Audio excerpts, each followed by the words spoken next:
안녕하세요. 블랙스톤 H입니다. 계량 경제학을 하다 보면요. 우리가 굳게 믿는 이론과 데이터가 보여주는 현실이 정면으로 부딪힐 때가 있습니다. 자, 이럴 때 우리는 과연 누구의 손을 들어줘야 할까요? 이 둘의 흥미진진한 대결. 오늘 제약된 최소제곱법으로 한번 제대로 파헤쳐 보겠습니다. 바로 시작하죠. 자, 이게 바로 오늘 우리가 풀어야 할 핵심 질문이에요. 분석가는 그냥 데이터가 보여주는 패턴만 순순히 따라가야 할까요? 아니면 경제 이론 같은 기존의 믿음을 바탕으로 데이터 분석의 어떤 가이드라인을 제시해야 할까요? 마치 하나의 사건을 두고 서로 전혀 다른 방식으로 접근하는 두 명의 탐정 이야기 같지 않나요? 네, 바로 이 두 탐정이 오늘의 주인공입니다. 왼쪽에 있는 건 비제약 모형, URLS라고 부르는데요. 이 탐정은 현장의 모든 증거를 어떤 편견도 없이 수집하는, 말 그대로 데이터가 왕이다 라고 외치는 스타일이죠. 반면에 오른쪽은 제약 모형, RLS입니다. 이 탐정은 이론에 따르면 범인은 이 사람일 수밖에 없어 라는 아주 확실한 제보를 먼저 받고 수사를 시작하는 이론 우선 탐정인 셈이에요.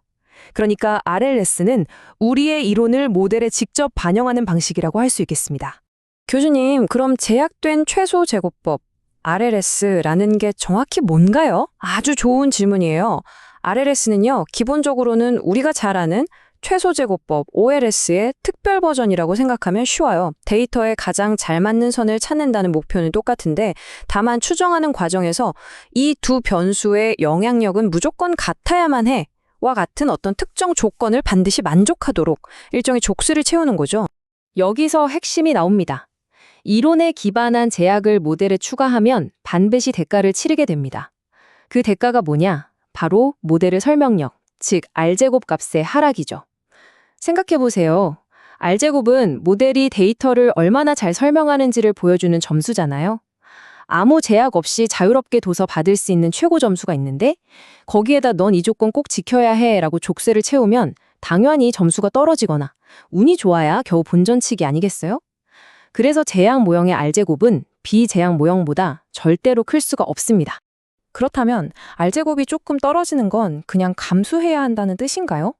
그 떨어진 정도가 그냥 우연히 생긴 작은 차이인지 아니면 우리가 건 제약, 그러니까 우리의 이론이 진짜로 잘못됐다는 강력한 신호인지 이걸 어떻게 알 수 있죠? 바로 그겁니다. 우리가 던져야 할 가장 중요한 질문이 바로 그거예요. 설명력이 약간 나빠진 게 그냥 이론을 위한 희생으로 감수할 만한 수준인가? 아니면 당신이 믿는 그 이론, 현실과 너무 동떨어져 있어 라고 데이터가 외치는 강력한 증거인가? 이 딜레마를 해결해줄 공정한 심판이 필요하겠죠. 그리고 그 심판의 이름이 바로 F검정입니다. F검정은 수식으로 계산되는데요. 겉보기엔 좀 복잡해 보일 수 있지만 그 역할은 아주 명확합니다. 우리가 제약을 걸면서 치른 대가, 즉 설명력의 손실이 과연 통계적으로 무시할 수 없는 수준인지 아닌지를 딱 판정해 주는 거죠. 이 F검정이 이론 우선 탐정과 데이터 우선 탐정 중에 누구의 주장이 더 설득력 있는지 결정해 줄 겁니다. F통계량 수식을 한번 직관적으로 뜯어보죠. 생각보다 아주 간단합니다. 분자는요, 우리가 제약을 걸면서 치른 비용이에요. 다시 말해 R제곱이 얼마나 줄었는지를 제약의 개수로 나눈 값이죠.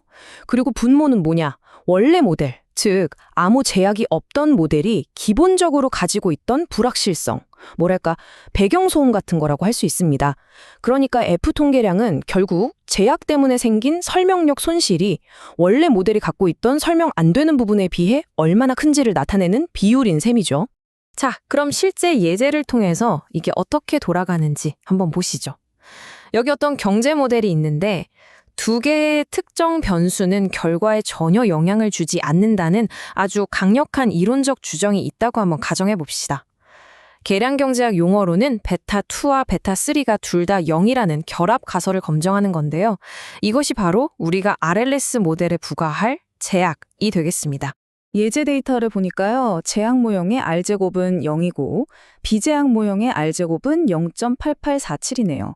제약의 개수, M은 2개고요. 관측 치수, N은 32개, 그리고 비제약 모형의 파라미터 수, K는 3개입니다. 네, 정확합니다. 자, 이제 이 숫자들을 가지고 F검정이라는 심판대 위에 한번 올려보겠습니다. 자, 이제 방금 봤던 숫자들을 F통계량 공식에 그대로 한번 넣어볼게요. 분자에는 비제약 모형과 제약 모형의 R제곱 차이, 즉 0.8847-0을 넣고 제약의 수인 2로 나눠줍니다. 분모에는 1에서 비제약 모형의 R제곱을 뺀 값을 넣고 이걸 다시 n-k, 그러니까 32-3으로 나눠주죠.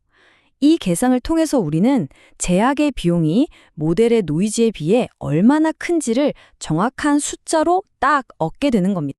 계산 결과가 나왔습니다. 111.4105.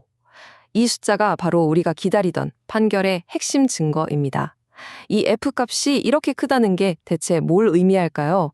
이건 바로 우리가 제약을 걸면서 치렀던 비용이 모델이 원래 가지고 있던 배경 소음에 비해서 압도적으로 어마어마하게 크다는 뜻입니다.